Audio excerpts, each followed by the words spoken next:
You should plan not to go out with wet hair if you are in Egypt. Here are 5 cultural tips to help you feel comfortable living in or visiting Egypt. Number 1 is not to go out with wet hair. I've been told that having wet hair when you go out signifies that you just had intimate relations with someone. Number 2 is putting on chapstick or doing other things with your mouth when you're in public.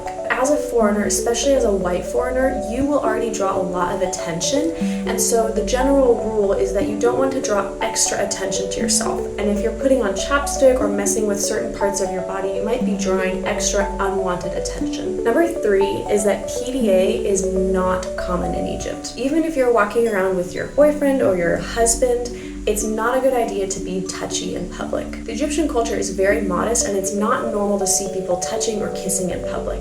If you choose to do so, you will be drawing a lot of attention. Depending where you are and what neighborhoods you're visiting, it might be totally okay to hold hands or link arms with a partner as you're walking, but I would recommend not doing any more than that. Number 4, going off of that, the Egyptian culture is very modest, and so people tend to dress very modestly, both men and women. I'll get into that a lot more in my next video when I'll talk about what I wear living in Egypt. And number 5 is not a cultural tip, it's just a recommendation from myself, and that is to always wear closed-toed shoes. Whether you're going to the pyramids, where there'll be a lot of sand, or you're just walking around on the sidewalks in downtown Egypt, you will see there's a lot of trash and even feces from stray dogs and cats, and so I always stick with closed-toed shoes. A bonus tip, people always ask me, especially women when they're coming to Egypt, if they need to plan to cover their hair. And the answer is no. I've been living here for almost 4 months and I've never covered my hair. I have visited mosques. They are mostly the touristy mosques that aren't used for worship right now, and you don't need to cover your hair when you enter them. If you are planning to go to a mosque that is an active mosque for a worship service, then you would definitely need to cover your hair. But nowadays in Egypt, it's not